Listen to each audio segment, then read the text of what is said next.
Long, long time ago, in the vast expanse of the Eastern Front during World War II, German soldiers on the war front lived in terrible fear every night because of a group of fearless women who rained terror on them night after night.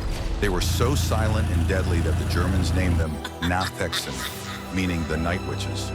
But what's more shocking is the age of the so-called witches and how they were almost overlooked by the entire army.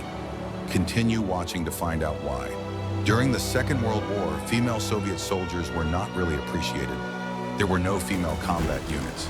It took the strong intervention of a woman called Major Marina Raskova, a renowned Soviet aviator with huge influence, to use her position to petition the Soviet leader at the time, Joseph Stalin, asking for permission to form a female combat unit. But even with her influence and power, her request was still denied. They still didn't think women were good in combat. But out of respect for her, they formed 3 all-female air regiments, including the 588th Night Bomber Regiment. And as expected, the females were not allowed to serve in any combat roles, although they underwent rigorous training.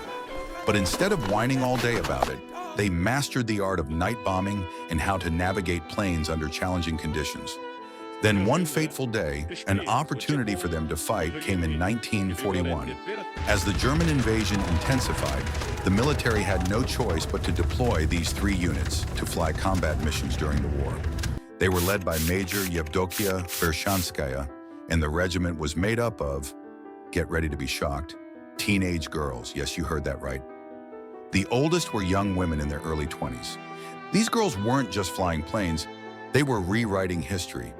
But they had one more problem. Of all the possible aircraft they could give them, the military chose Polikarpov Po-2, a rickety wooden biplane originally designed for training and crop dusting. It was slow, it was loud. It had no weapons, no radar, and no protection against bullets because, let's be real, they gave them worthless planes because that's just how much they thought of them. But against all odds, the worthless planes in their hands became a weapon of psychological warfare. The aircraft's slow speed and maneuverability made it ideal for low-altitude night missions. Its simplicity also meant it could take off and land in makeshift airfields close to the front lines. These young girls then developed unique tactics to only fly at night.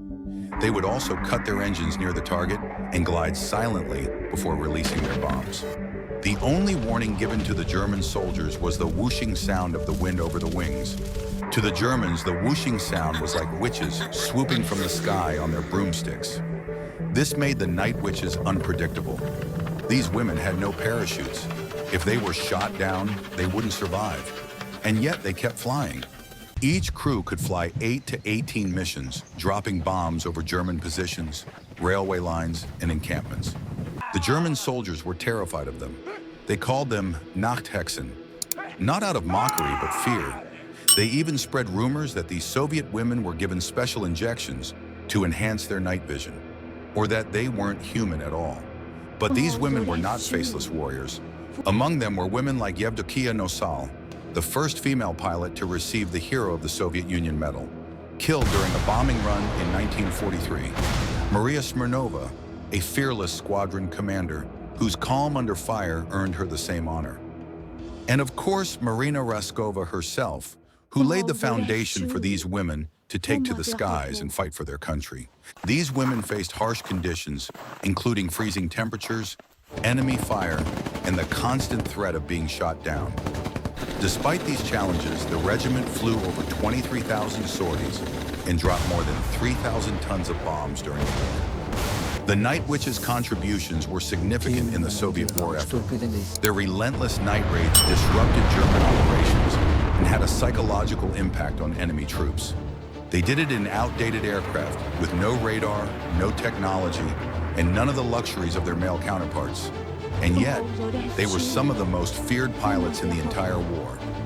After the war, the regiment was disbanded and many of its members returned to ordinary lives. However, their legacy lives on as a testament to courage, ingenuity, and the breaking of gender barriers in military aviation. The Night Witches didn't just fight a war. They shattered expectations, defied limitations, and proved that courage has no gender. So when history writes about the heroes of the sky, remember the women who flew into darkness, and came back with fire. If you would like to hear more stories like this, don't forget to like, subscribe, and hit that bell button. Thanks for watching.